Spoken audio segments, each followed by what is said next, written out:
ஒருவன் மிகவும் அழகான ஒரு பெண்ணை மணந்தான். திருமணத்திற்குப் பிறகு இருவரும் மிகவும் அன்பான வாழ்க்கை வாழ்ந்தனர். அவன் அவள் மீது மிகுந்த அன்பு கொண்டிருந்தான். அவளுடைய அழகை எப்போதும் புகழ்ந்து கொண்டே இருந்தான். ஆனால் சில மாதங்களுக்குப் பிறகு அந்த பெண்ணுக்கு ஒரு தோல் நோய் ஏற்பட்டது.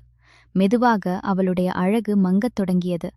தன்னுடைய இந்த நிலையை பார்த்த அவள் தான் அழகற்றவளாகிவிட்டால் தன் கணவன் தன்னை வெறுக்கத் தொடங்கிவிடுவான் என்றும் அவனுடைய அந்த வெறுப்பை தன்னால் தாங்கிக் கொள்ள முடியாது என்றும் பயந்தாள். இதற்கிடையில் ஒரு நாள் கணவன் சில வேலை காரணமாக வெளியூர் செல்ல வேண்டியிருந்தது.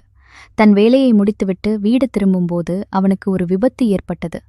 அந்த விபத்தில் அவன் தன் 2 கண்களையும் இழந்தான். ஆனாலும் அவர்கள் இருவரின் வாழ்க்கையும் வழக்கம் போல் தொடர்ந்தது. காலம் கடந்தது. அவளுடைய தோல் நோயால் அந்த பெண் தன் அழகை முழுவதுமாக இழந்தாள். அவள் அழகற்றவளாகிவிட்டாள். ஆனால் பார்வையற்ற கணவனுக்கு இதை பற்றி எதுவும் தெரியாது.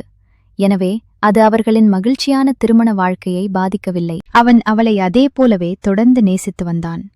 ஒரு நாள் அந்த பெண் இறந்துவிட்டாள். கணவன் இப்போது தனிமையாகிவிட்டான். அவன் மிகவும் துயரமடைந்தான். அந்த நகரத்தை விட்டுச் செல்ல விரும்பினான். அவன் அனைத்து இறுதிச் சடங்குகளையும் முடித்துவிட்டு நகரத்தை விட்டு புறப்படத் தொடங்கினான். அப்போது ஒருவன் அவனை பின்னாலிருந்து அழைத்து அருகில் வந்து, "இப்போது ஆதரவின்றி நீங்கள் எப்படி தனியாக நடக்கப் போகிறீர்கள்? இத்தனை வருடங்களாக உங்கள் மனைவிதானே உங்களுக்கு உதவியாக இருந்தார்" என்று கேட்டான். அதற்கு கணவன், "நண்பா, நான் பார்வையற்றவன் அல்ல. நான் பார்வையற்றவன் போல் நடித்தேன். ஏனென்றால் அவளுடைய அழகற்ற தன்மையை என்னால் பார்க்க முடியும் என்று என் மனைவிக்குத் தெரிந்தால் அது அவளுடைய நோயை விட அவளை அதிகமாக பாதித்திருக்கும். அதனால்தான் இத்தனை வருடங்களாக நான் பார்வையற்றவன் போல் நடித்தேன். அவள் ஒரு மிக நல்ல மனைவி. நான் அவளை மகிழ்ச்சியாக வைத்திருக்க விரும்பினேன், அவ்வளவுதான்."